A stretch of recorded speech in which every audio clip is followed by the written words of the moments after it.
We're just going to give a couple seconds here for everybody to get signed in, and then we'll just get moving with our conversation here.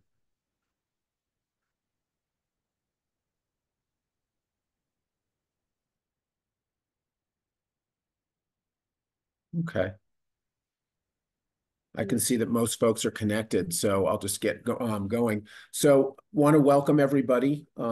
We are pleased to gather folks together so quickly after what has been a very difficult period for the community, as well as we know the city and then our Xcel partners. And so I'll just open by saying, listen, we come together as business leaders in both times to lift the community, but also when we are dealing with challenges such as we did with this last windstorm and the response to it.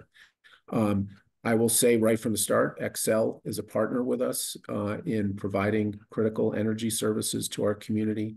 They have been responsive to calls for service throughout our normal operating periods.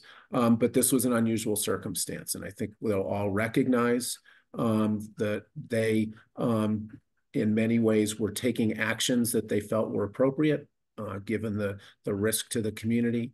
But also, I think we all are going to acknowledge that there were some hiccups and also that had some very serious consequences for our business leaders in particular, obviously for our residents, but we're focused today on businesses. So I'm thankful, first of all, to our Xcel partners for agreeing to come before us today and have a conversation about the circumstances that unfolded over the last few days, their response to it, and the need for further action. But I also want to thank, in order, I'd thank the city partners who have been with us in trying to get the most up-to-date information to our community and to our business leaders. But also, and I'm going to hand it off to her, we come together as business support organizations when there are difficult times, and Bettina is relatively new in her position. And so in a baptism by fire, so to speak, we now come together as partners again to support our businesses. So with that, I'm going to hand it off to her for some opening remarks. The agenda for today will be that we will hear from first Bettina. We'll then have an opportunity to hear just opening remark from our city manager, Nuria Rivera Vandermeide. Then we'll hand it off to the Xcel folks to hear from them the circumstances that they were dealing with and their response to it, and also what they've heard already from the community and how the lessons they've learned. And then ultimately, we're going to open it up to our business leaders. We want you to all have a chance to express concerns, offer your suggestions for moving forward. And as is typical with any activity that we engage with, we're going to be looking for constructive conversation, looking to elevate and again, lessons learned, and moving on from here to address the impacts to our businesses. So with that, I have the opportunity to hand it off to Bettina Swigger, who is the CEO for Downtown Boulder Partnership. Bettina. Thank you so much, John, and thank you so much to everybody who is here right now. I do understand that there are some people in the waiting room who maybe are having challenges getting in. So I believe the chamber team is working behind the scenes to make sure that everybody can join.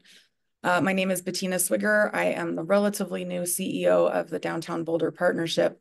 And as John said, we do everything that we can to lift up our business community, and we can only do it in partnership with all of you. So I just first of all want to acknowledge the hundreds of, if not thousands, of text messages, phone messages, emails, conversations that we've had over the weekend. I personally live downtown, and I walked probably the equivalent of a half marathon this weekend, just trying to check in with businesses, see how everyone was doing. I admire the creativity that many of you showed, and I would like to really just move forward with the meat of the program. Special thanks as well to our city manager, Nuria. So I'd like to pass it on to you at this time.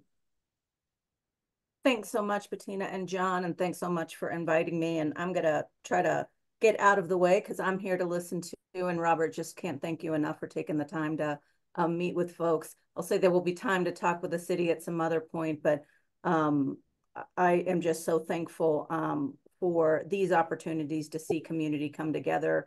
I know I have received a lot of emails, and I hope you'll pardon me as we were thinking about how to uh, really take care of our critical infrastructure in times like this. We were mostly focused on drinking water, water facility plants, traffic lights, how to make sure that our critical needs were taken care of, and responding to people as we could. But as we continue to get out of and continue or working on recovery right now, we will continue to be speaking with you and continue to be speaking with our residents as we move forward.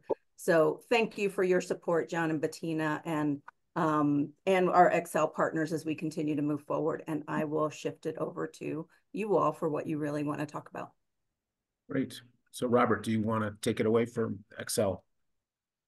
John, thank you. And Bettina and Nuria, thank you very much. And to all the business owners that have taken time to be here this morning. I'm going to, just by way of introduction, I'm Robert Kinney. I'm the president of the operating company here in Colorado.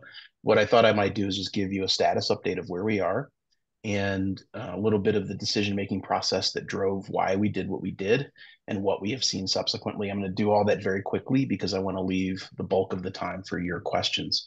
So first and foremost, let me just acknowledge we recognize the hardship that was created by proactively de-energizing our lines for public safety. Full stop, no excuses, just, and I will offer explanation, but just want to acknowledge that and apologize for the hardship that that caused.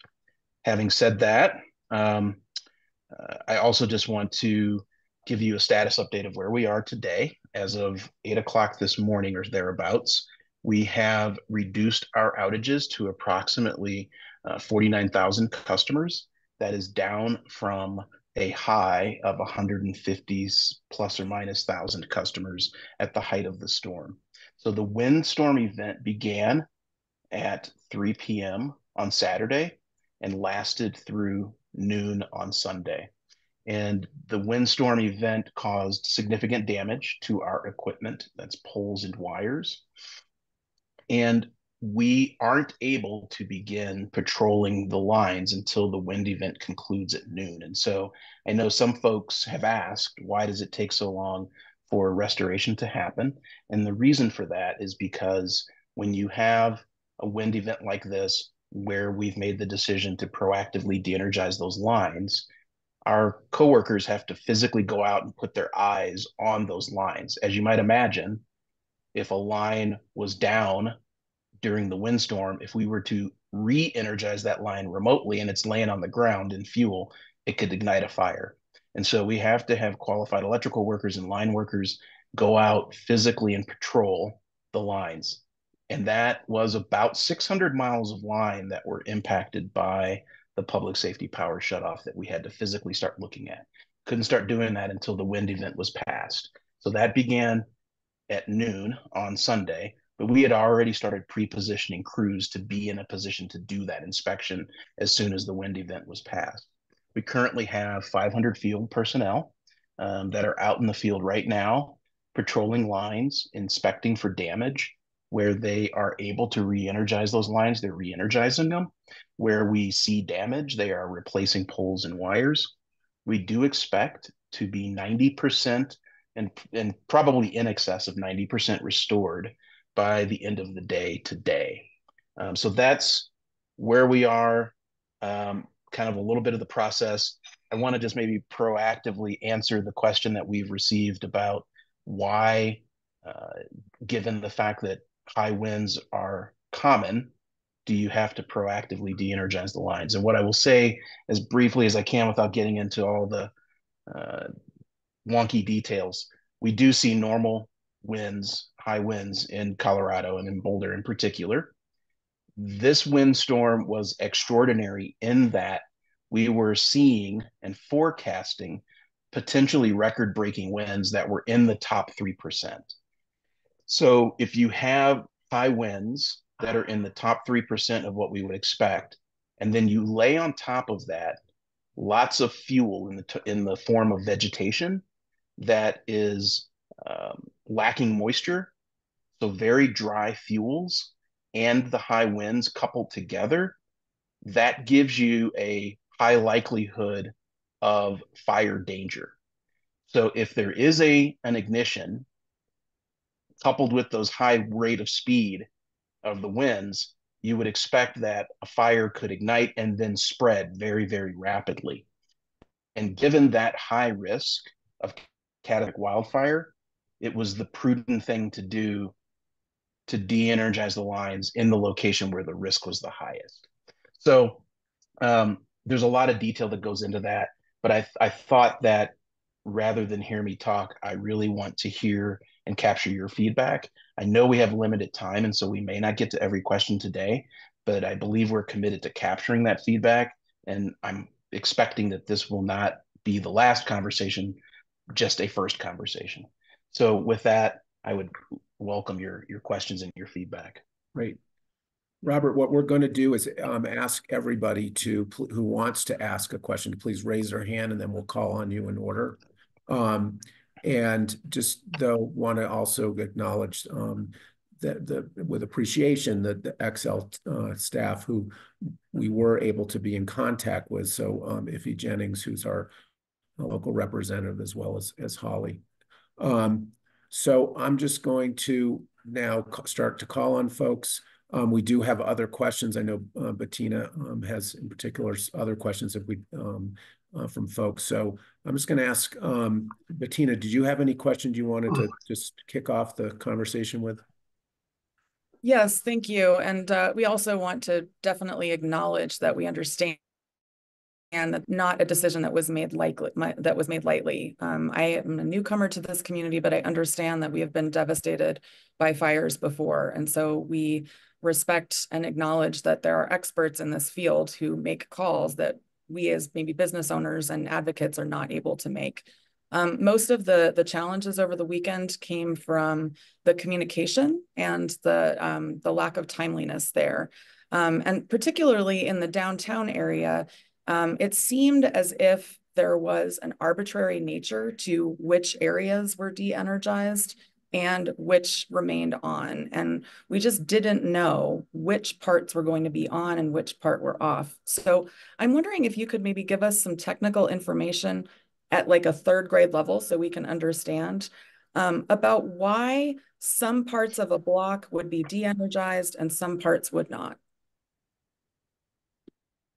So I will attempt to do that as simply as possible, recognizing that I'm not an engineer, but it is a matter of the engineering of how our systems are designed.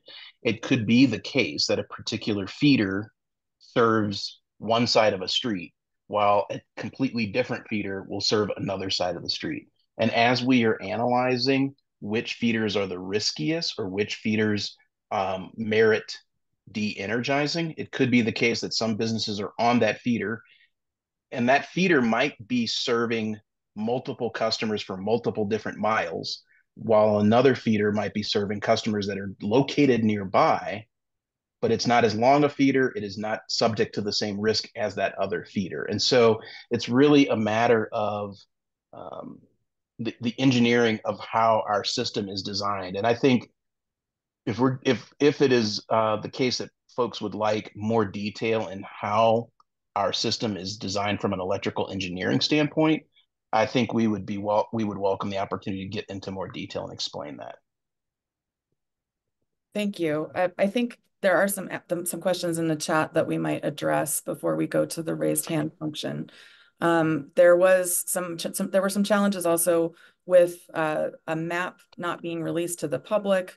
The map, when it was released to the public, and the check outage status on Xcel's website didn't work. And some of the tools online were especially hard to view if you were viewing it on a cell phone and not on a laptop, which if we don't have power, you don't have access to the internet, et cetera, et cetera. Can you talk a little bit about the notification system and any changes you might be making in the future if these issues come up again to provide more advance notice and more specificity about which properties will be affected? So I'll first answer the advance notification question because folks are wondering why, if you have these forecasts, you didn't let us know sooner. And I'll acknowledge that that's an area that we want to improve on and increase the length of time between when we know and when we actually send outbound calls to those customers. Part of the rationale is that, again, this is a tool of last resort. And Bettina, you alluded to this earlier. It's not a decision that's rendered lightly, and maybe Nuria, you said it too. It's a decision that we don't take lightly, and we try to use other tools in our toolbox. And this is a tool of last resort. And so we make the ultimate decision as late as possible. Our goal is to start providing customers advance notice of the possibility. And so Friday night, we did send out outbound calls and emails suggesting to customers that would be impacted that this was a possibility. We had not definitively made the decision. And then that was the night before. And then Saturday morning, we made the ultimate decision that we were going to do it. And we sent out a communication then. That's an area where we have an opportunity to improve, to provide notice of the possibility, the probability, and then the definitive decision. What we are working toward and what we've seen in other states, the industry standard is 72 to 96 hours in advance. But as you also might imagine, weather is dynamic. And so you alert a customer 72 hours in advance, it very likely could change. But that's an area where we've heard feedback where we do have an opportunity to improve. With respect to the outage maps, again, I won't offer an excuse. An explanation is that we acknowledge that that's an area also where we have an opportunity to improve. We know that the outage website wasn't providing all of the accurate details that folks would like. I had not heard specifically the distinction between a desktop and the mobile phone, but that's really good feedback. And so we will capture that feedback, and that will be an area for us to acknowledge that we need to improve. And just so you know, we fully expect that we will do hot washes or after action reviews internally because we know that we've gathered a lot of feedback. We have a lot of information to digest, and we know we have lots of opportunities to improve. And so that is a process that will occur once we are beyond this particular windstorm incident and we get businesses and customers restored. Robert, why don't we go to one of the folks with the raised hand? So Hosea Rosenberg has his hand up. So Hosea, your question? Sorry, I had to unmute there. Thank you, John. Thanks for the opportunity to be on this call and talk to everybody and hear you out. Less of a question, more of just a couple statements. First and foremost, I support the actions to prevent a wildfire. We all either were first or secondhand impacted by the Marshall fires. I totally understand it and support it. So I don't want this to come off as anything other than supportive. But as a business owner in my restaurant, I have a couple restaurants in town, but I have one that has been severely impacted by this. We're located just off of 55th and Arapahoe, Black Belly. We're a large restaurant. We actually have two different restaurants in one building, and we employ just shy of 100 individuals. I signed up for text alerts years ago from Xcel, so we would get information as quickly as possible. I got nothing. And one of my employees who lives across the street in one of the apartment complexes, he received a text message or a phone call, I can't remember which, that warned him that the power would be going out. It was the only information that I received as the business owner was from one of my employees who just happens to live across the street. So for me, the big frustration was not getting any kind of notice, a phone call, a text, an email from Xcel warning me that this would happen.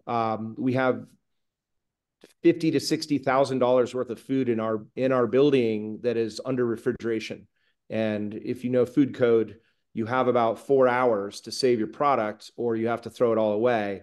That big of a loss to us would essentially put us out of business forever. We do have business interruption insurance, but I've already had to make 2 claims in the last 2 years because of power outages. And I was warned by my insurance agent that if I make a third, there is a good chance that we will get dropped from our insurance coverage. So I'd really not like to make this a claim. We've been through this, so we were able to put our food in coolers, like a refrigerated truck that we borrowed from another somebody we would do business with, and we put dry ice in some of our freezer units. So we were able to salvage a fair amount of the food, but this is day 3 and I still don't have power, and I still have not received any information as to when my power will come back on. And we're just watching our food die, because a lot of this needs to be served within a couple of days, or it's not fresh anymore, and we can't sell it. Lastly is just my staff. I have 100 employees. They're all asking me when they can get back to work. I don't have any answers for them because I don't know when our power is going back on. So we have a lot of young people who work paycheck to paycheck who are just kind of waiting around for me to give them an answer. So I'm really hoping that I can get an answer soon as to when the power will go back on. And then the last thing I would ask is, as a business owner, is there any claims that I can make with Xcel? Because we were, according to the news reports that I saw on Saturday, it would be out from 3 p.m. Saturday till noon on Sunday. That was how we planned it. Again, it's 10 o'clock on Monday, and I still don't know when my power is going to be on. That's all I had to say. Thank you very much for the time. Mr. Rosenberg, thank you very much. I can say that we do expect power to be restored to 90% of our customers by the end of the day. I think we can maybe look at your specific address and see what we can learn. One of the things, and then just to reiterate something I said, the event was from 3 until noon. And I said this personally to the news media, power would not be restored at noon because we needed to physically go and look at every line. So we were very clear that the event itself lasts from 3 to noon, but the power outages would persist beyond that because we had to physically patrol those lines. Okay. I'm going to just another restaurateur, just thought it would be helpful to also hear from him. Bobby Stuckey. Yeah, so first of all, thanks, Sean, and thank you for City of Boulder to pull this together so quickly, and thank you, Xcel, for trying to answer the questions. I think one thing I would want to bring up, if this is something that we see is going to be happening in the future, and as you gather information, I think it's really, really important. I think Hosea did a great job of explaining it, but couple of things that are working against restaurants in a situation like this that Xcel really needs to look at is, I'll give you a day in the life of a restaurant. I'll give you Saturday. Saturday, we employ about the same amount as Hosea on 18th and Pearl, about 100 employees. That team, to operate a Saturday night service at 5 o'clock, that team is going to arrive at 6 in the morning, part of that team, part of that organization. So you might have a whole tranche of labor used up until that 3 o'clock closure. And had we known specifically you're going to be the ones that are closing, you would have made the call, okay, we're going to get our power turned off at 3, no work today. That's the first thing, because unlike other businesses, like a retail clothing store or a law office or whatever, they can pretty much close the door. There's no loss of product. Hosea identified the loss of product. Just being able to utilize other resources to protect this product is so important. And also realizing that in the restaurant industry, if this is, Mother Nature speaks last, but if we're going into a weekend, we need really, really real time, because that is your profitability, but also your most labor of the week. So you're almost compounding or doubling your loss because it's a Saturday versus a Tuesday. And we just need that when you're gathering information, go, wow, Boulder, some of the most dense restaurants per capita in the country. That's one of our clients, Boulder. What are we gathering from this experience and from these mistakes to better protect this industry?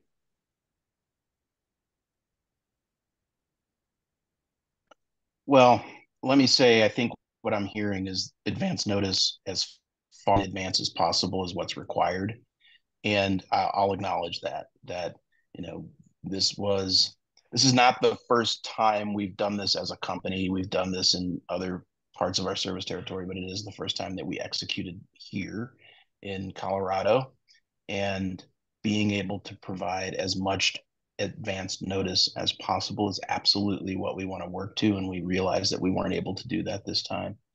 Um, Maybe if I could also, I think maybe implicit in your question is this the new normal? And I think somebody in the chat may have asked the same question. We expect that high winds will continue to occur. And so this is a tool in our toolbox. It is not one that we intend to pull every time that there are high winds. In fact, we've seen high winds throughout this quote unquote wildfire season where we have not proactively de-energized for public safety.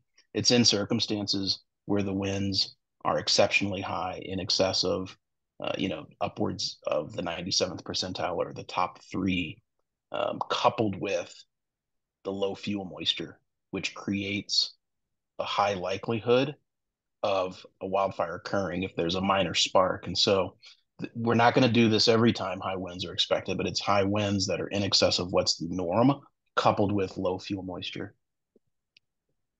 May I ask a follow-up question to that? And Sure. you mentioned that this is the first time that this has taken place in the state of Colorado, but Xcel has created this project or has done this in other states.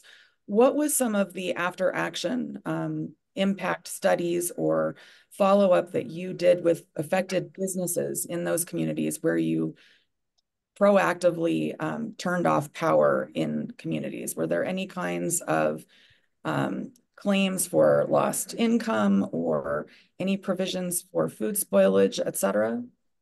So I think there's a couple different questions in there. We just recently did this in Texas, and so it's still relatively fresh. And so we haven't completed or concluded our after action analysis, but many of the same similar concerns were expressed about advanced communication and the ability to plan farther in advance. We have not, to my mind, or to my knowledge, rather, haven't received claims for food spoilage or business continuity.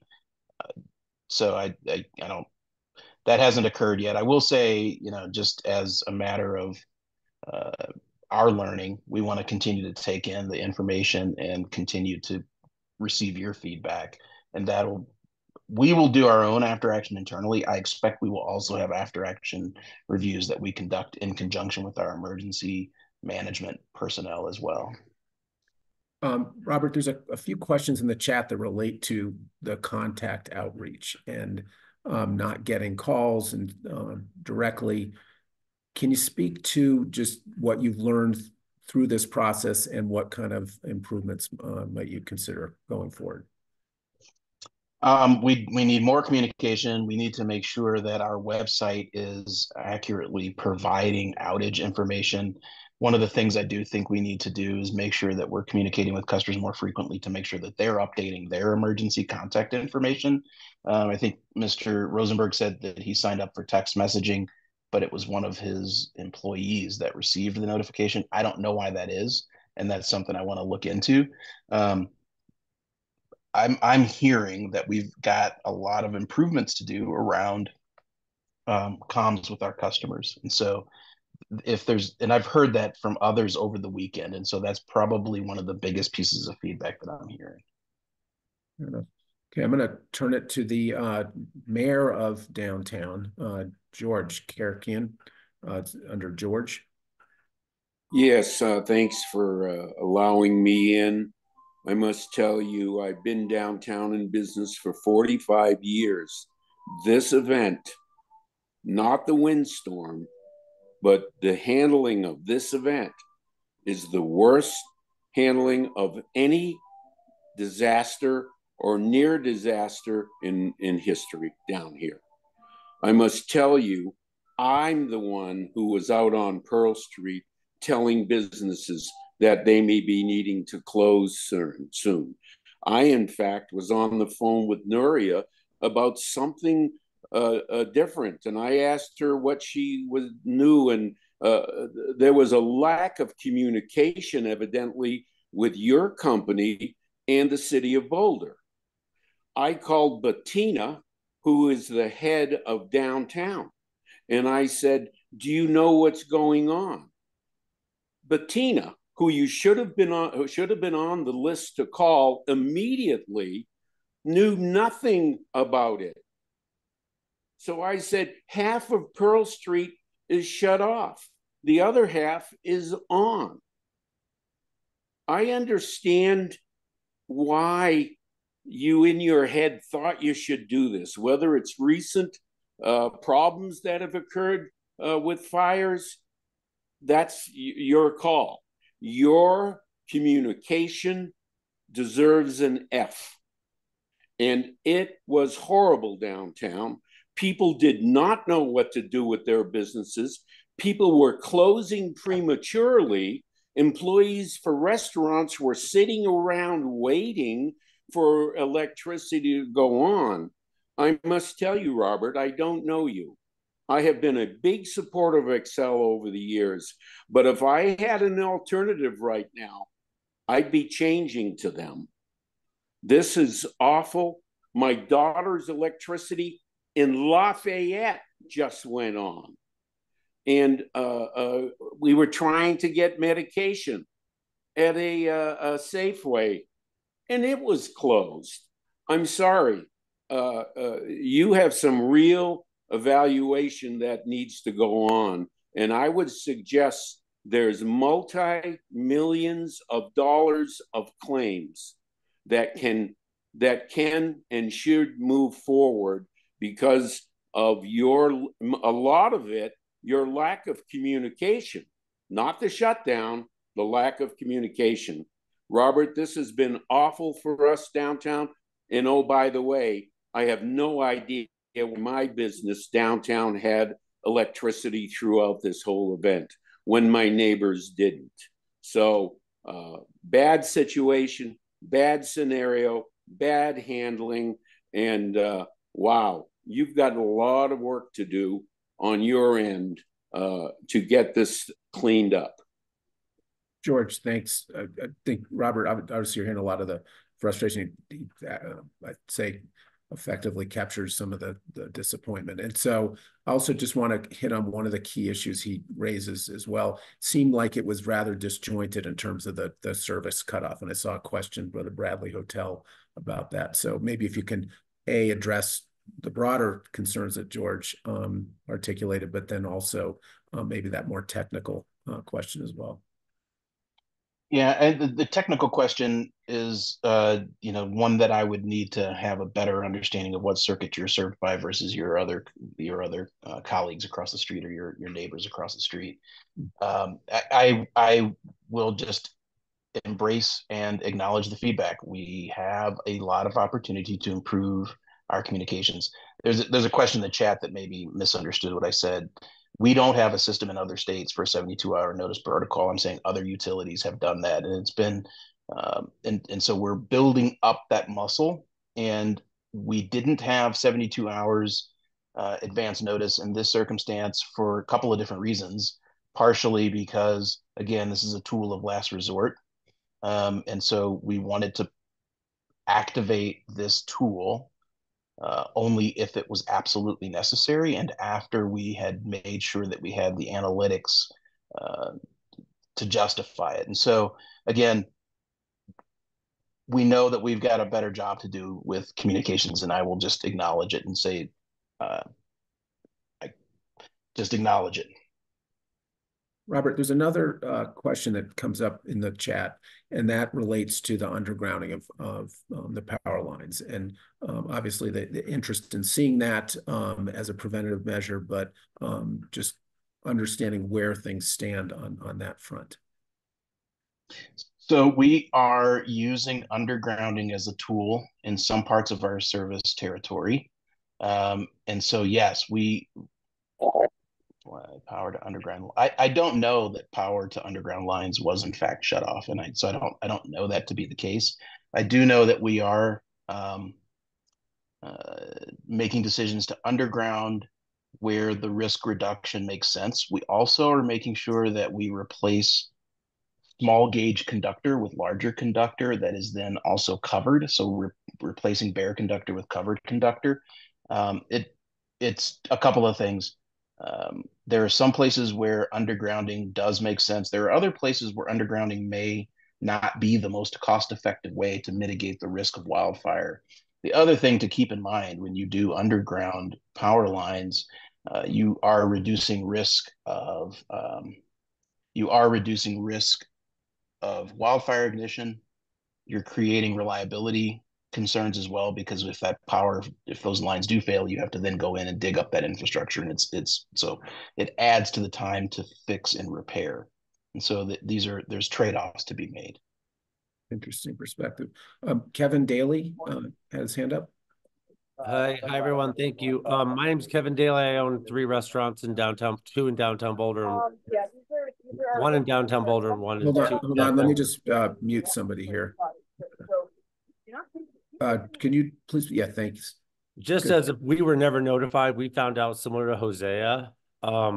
It takes about 2 hours to close a restaurant and to try to save your food. Luckily, we have a warehouse with coolers, and we were able to respond quickly. And then I had staff come in, and we spent a lot of money having staff sit around because the power never came on, to the tune of about $100,000 between the 3 restaurants. I'm looking at Xcel's annual report. You guys gave out $1.5 billion in dividends this last year. Why can't the state or city government require them to reduce their dividend and invest more in their infrastructure and their communication? You have a 4% dividend.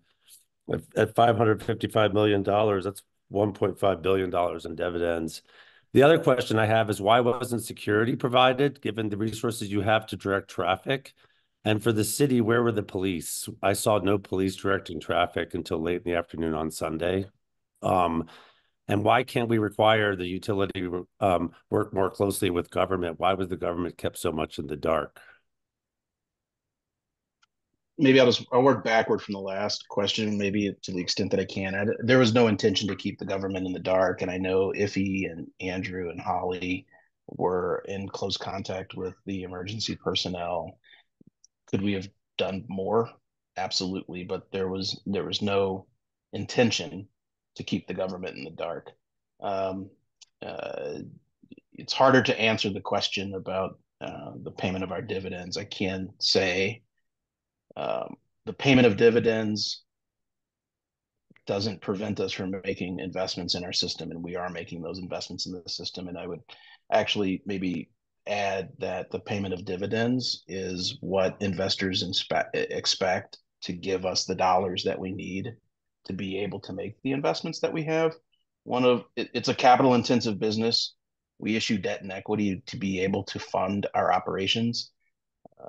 And we spend more than we make in funds from operations, and we have to go out into the market to do that. If we suspended our dividend, the cost of being able to borrow and issue equity would be significantly higher than it otherwise is. And so I don't view those as mutually exclusive. Robert, question came in about just how many folks do you have working the power line refurbishment and just the understanding of that process. So we have 500 people that are in the field right now working on the restoration from this most recent event. Is that the question on this particular event, or just overall? Yeah, we have 500 crews or 500 people that are out right now working on the 600 miles of line that require inspection. And would expect, the event ended at noon on Sunday, and that was the earliest at which we were able to get our crews out in the field to begin the restoration process.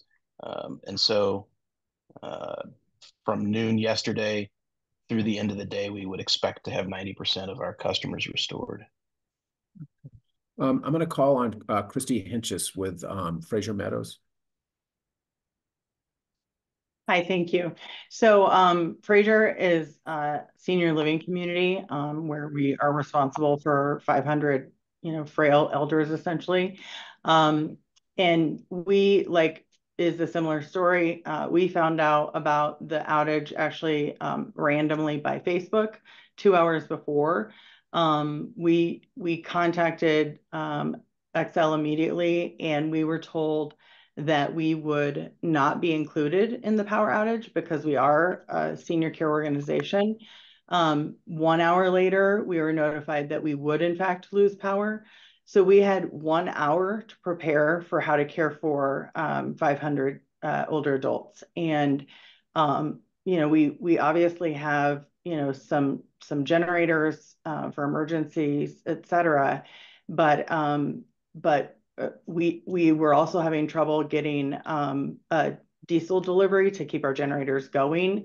So I think again, and then frankly, literally 10 steps from us, the church had power. So just trying to get a better understanding as to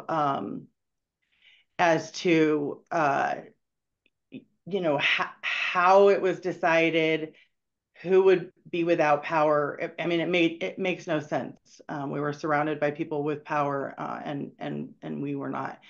The other part is we had this substantial food loss also.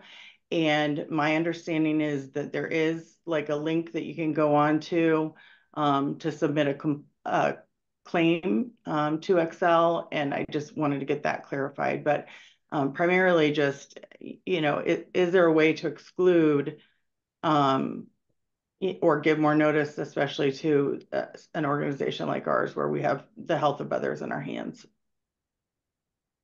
Our intention was to exclude critical facilities to the greatest degree possible. Hospitals, fire departments, critical care facilities like Fraser Meadows. And so our intention was to do that. I'd like to investigate more to find out specifically why you were told that you would not be in scope, and then were later told that you would be in scope. So I'd like to investigate more and find out why that was the case. Great, thank you. I appreciate that. Robert, we're going to go next to Dave Query, who's having difficulty raising his hand, but it's always been a thing. Thank you for the time, Robert. I don't want to sit here and beat you up. I think that everybody has voiced a lot of sentiments that I would have shared, but this comment about, carefully considering and that you don't take it lightly, it seems like it happened very quickly. And just in this last story that was told, about 10 feet away from a church is a senior retirement facility with medical needs, medical device needs. And there was just, it seems like this wasn't carefully considered. We closed 7 restaurants on Saturday as a gesture of safety to our guests, to our staff. 7 restaurants. I mean, just a huge amount of revenue loss, huge amount of payroll that we didn't get to pay our staff, a huge amount of food loss and hustling, and the communication was terrible. You said that you made it clear that this event was from 3 o'clock on Saturday to noon on Sunday, but that you made it clear that that was the wind event and that the turning back on, that only came out last night. That all the news we got all Saturday and into Sunday morning was it's going to go off at 3 and it's going to come back on at noon. And then once everything started to catch up, more news came out. The planning, the communication, the thought before this happened was really, really poorly executed. And certainly with all the litigation that Xcel is facing from the Marshall Fire, we can understand your caution. You all are really in the hot seat, and we get it. But I think the question still remains, next time we get a prediction for 50-mile-an-hour winds, are we going to experience this shutoff again? What is the threshold for what you deem to be a dangerous level of wind? I grew up in Boulder, had a lot of wind in all these years. We've never experienced anything like this. have also owned businesses in downtown Boulder for 30 years, 30 plus years. And this has been the biggest shit show of all time. You win, you get the prize. Not you personally, but this Xcel handling. And so I guess we'd all like to know if next weekend it's going to be windy again, if we're going to be looking at this same scenario. So to the communication part, and it does appear to, from your perspective, that we took it lightly. I can assure you we didn't. And I do know that we have an opportunity to communicate better. I was personally on television on Saturday, and I specifically said the wind event ends at noon. Power will not be restored by noon. And so we clearly have an opportunity to be more clear in our communications about that. And I want to just reiterate, the reason that that's the case is for the safety of the public. It's not as simple as turning off a switch and then turning one back on. You turn the switch back on and there's a live wire on the ground, you will cause a wildfire. So we have to physically patrol these lines and have a visual inspection of them with human beings or helicopters or drones. And so we can't just turn it on or turn it off and then turn it back on. And clearly we have an opportunity to have better explained that. With respect to the high winds and the criteria, you are correct. Boulder, particularly given its topography, has high winds.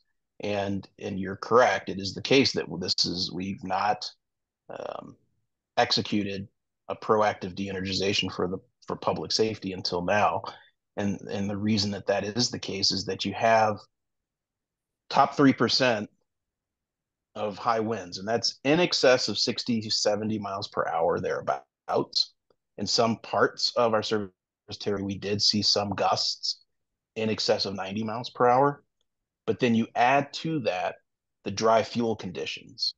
And so it is, the case that you're going to continue to experience high winds, and you have. The reason that this is different is because these were extraordinary winds that have not been seen. These were potentially record setting, and we don't have all the data yet, but these are higher winds than have typically been seen. And then you add to that the fact that we had lots of dry fuel. And so relative humidity and the fuel moisture itself, between the vegetation on the ground and the trees themselves, that creates, you have to amalgamate all of those components. And that's when we made the decision to shut off the power. And I just want to be clear. I mean, it is the case that, we've been accused of whatever we've been accused of in the Marshall Fire. This is very different. We continue to maintain our equipment didn't start the Marshall Fire. And so we made this decision not as a litigation risk mitigation. This was a public safety mitigation to avoid a fire. And I will say, we will share at our earliest opportunity, we have pictures that show in parts of our service territory where trees blew into lines and lines fell to the ground, that if those lines had been energized, could have caused and likely would have caused a wildfire. And then given the speed of the winds, that wildfire would have spread rapidly. And so we want to make sure that we share that information at the first opportunity. I'm going to acknowledge a couple of comments in the chat and want to appreciate that for the, in particular, some ideas around battery packs, that kind of thing. We're going to save this chat for the future and share it with Robert and his team. But Robert, another question that came up in the chat has to do with some of the emergency response services and things like traffic lights. And is there a way to be more attentive to that sort of a circumstance and those needs when addressing this kind of situation in the future?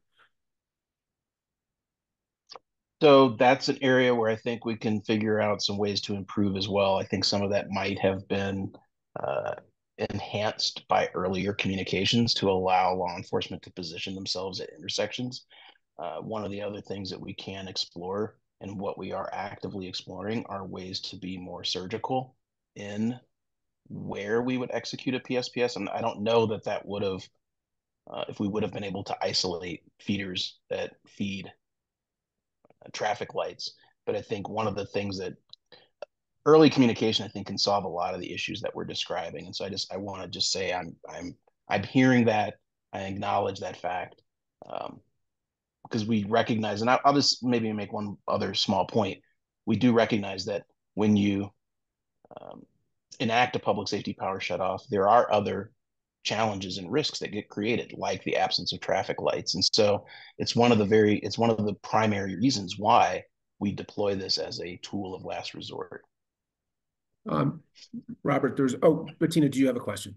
Yeah, I would like to just ask a basic follow-up question, and I understand that we're all sort of dealing with the response at this moment, and we'll be moving into recovery mode over the week, and we'll be doing after-action evaluation. But what are some immediate steps that businesses can take now with Xcel to either file a claim or to ensure that their contact information is up to date in the customer portal so that we can deal with this in a meaningful way?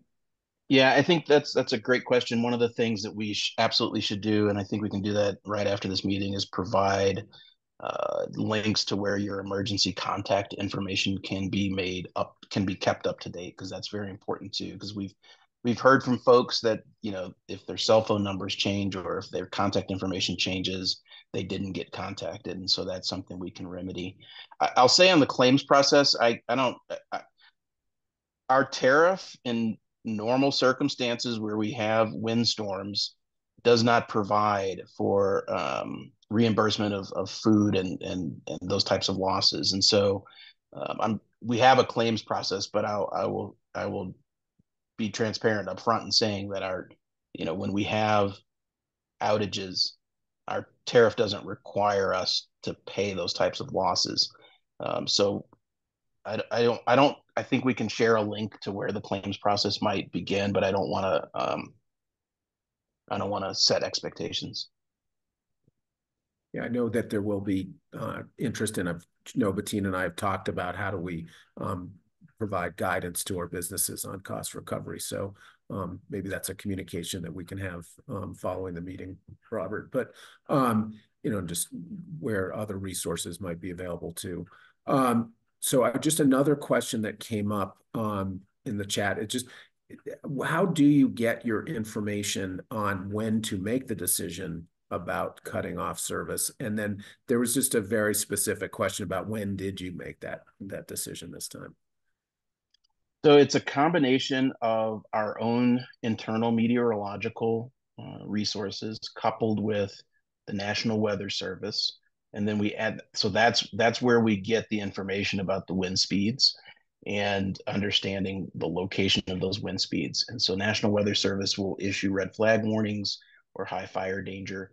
We couple that with the fire spread and fire probability software that we employ that is able to model based upon fuel moisture, the likelihood and probability of a wildfire occurring, and the speed at which and the direction it would spread if there is an ignition. And so it's those things together. So a combination National Weather Service, our own meteorology department, and our modeling software. Okay, so I hate to do this, but we're scheduled to go through essentially 10:30. So I wanted to give a chance for Nuria to offer any sort of follow-ups. She had any sort of she has any closing remarks, and then Bettina thoughts going forward and how folks can get additional information. We'll follow up with that. So Nuria, do you have any comments based on the conversation? Thanks so much, John. I just wanted to, and I appreciate again all the information, Robert, you've been given. I know that there were some comments about traffic and about policing. I will say that police were out in full force. They were patrolling. I will say that in the first, I'd say 12 or 13 hours of the event, police attended 236 calls. A lot of those were medical calls. A lot of those were some sort of patrolling calls. They were out in full force. We called folks from their homes. There was a lot of overtime. I will say that there was just a lot of activity off around. so much so that we have only one report of a burglary, a rock thrown into a liquor store, and a case of beer stolen. And I think that is a minor incident compared to the things that could have happened and have happened in areas in other cities where large outages have happened. I'll say that across the county, we only had one call that emergency operations had to deal with someone on an oxygen concentrator that we had to take to a hotel. It was a member of the unhoused community in Boulder County. It was not in the city of Boulder. We took them to a hotel in Broomfield. So there was only one incident that I'm very happy to report. So by and large, our medical facilities are well equipped with generators. Our city facilities, you will be happy to know, we are prepared. We have some redundancies in place for some outages, and we will continue to also have after action reports as we move forward to make sure that those systems remain solid to serve our community as we move forward. We ourselves put into some of the traffic lights some generators to make sure some of the key intersections had some power. So you would see Foothills and Arapahoe, for example, while we still had no power there, we had a generator in place because that was a critical intersection. We did that at some other places across the city. As we have been powering up, we've been able to take some of those generators off. So we are continuing to do what we can to serve the community in those aspects and hope that as we have more advance notice as well, that we will do better as we move forward in other events. So just appreciate the questions. And Robert, again, appreciate your commitment to continue to improve and build on communications as we move forward. Yeah. Robert, before Bettina and I just offer some closing thoughts, do you want to just offer any following remarks? I might just end where I started, just transparently acknowledging that this created a hardship for many of our businesses and many of our residential customers. This is a public safety decision that we do not take lightly. I am heartened to note that we did not have any ignitions and we did not see any wildfires. And so I ultimately believe that despite the challenges that were created, that it was ultimately the best decision to avoid a catastrophic wildfire from happening. We will seek to continually improve. And again, I think your feedback is going to help us get there. And so I'm not acknowledging that we did everything perfectly, far from it. And we have lots of opportunities to improve, particularly around communication. Thanks, Robert. Bettina? Yeah, thank you again for providing the background. And we're all very pleased that we are, waking up in an environment that has not burned down. So we understand that for sure. One of the things that we've been really working on over the last 48 hours is trying to understand just how exactly your businesses were impacted. And so John and the team at the Chamber and our team at Downtown Partnership will be working on sending out a survey to all of you so that we can get some real information about what the economic impact is from what your businesses may have suffered in terms of losses and lost wages paid out to the community. So we'll be looking to share that with Xcel, and we'll be continuing to work with our partners at the city, county to move forward with resources for the impacted businesses. I think we're still developing that list. So unfortunately, we don't have it ready to share right now, but we do have ways to contact you, and we would love to hear from you if you have additional thoughts. You can email me, you can email John, and I think all of our inboxes are open. So thank you. We made it through this weekend. Really looking forward to connecting with you all in person sometime. And I think that's all I've got. Cool. Well, I'll just say, start by saying from logistics standpoint, we are going to be working together, Downtown Boulder Partnership and Boulder Chamber, to make sure, that we get this information that Bettina mentioned. We also will share widely this recording so that others get this important information. And there will be after action response from our end in terms of some of the elements that are being asked of by our business communities, some of the things in the chat, some of the things that were mentioned, both for Xcel, but also just for our community at large. But I'll just say this, listen, I said at the beginning, we have a partnership that we've enjoyed with Xcel in terms of meeting our power needs. But as partners, as strong partners, when there are challenges and discomfort with the service provided, or particularly in this particular case, the response to a crisis situation, we're honest with each other. And so clearly, as I really appreciate Robert has acknowledged, there were lessons learned from this, and there were some serious impacts. And so we will have to work together to address them and make sure that this kind of circumstance does not happen again. But I'm very thankful that to the Xcel team that they were willing to come before our business community and address directly the challenges and concerns, and to do it forthrightly. And so I'm appreciating just this opportunity to have this dialogue. We will have follow-up conversations as necessary, but for now, we'll just thank everybody for their time and for their input in this important dialogue. And we'll close out this discussion. So thank you all for being with us. Thank you to our Xcel team and to Nuria, great friend and partner at the city. So take care, everybody.